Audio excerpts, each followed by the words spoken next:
warahmatullahi wabarakatuh. Saya Aibda Yunanto, Kanit Kamsel Satuan Lalu Lintas Polres Aceh Utara.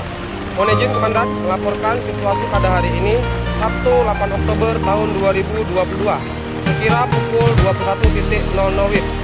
Untuk situasi arus lalu lintas di Wilkum Polres Aceh Utara, tepatnya di Kota Lusukun, mengalami kemacetan di beberapa titik dikarenakan debit air yang tinggi hingga melewati badan jalan.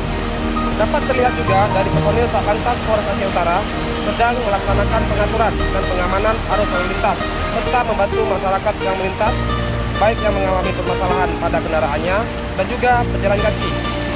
Di sini juga kami mengimbau kepada para pengguna jalan yang melintasi Kota Lusukun agar selalu berhati-hati dan diharapkan untuk dapat mematuhi arahan dari petugas yang sedang melaksanakan pengamanan dan pengaturan demi keamanan, keselamatan, ketertiban, dan kelancaran arus lalu lintas.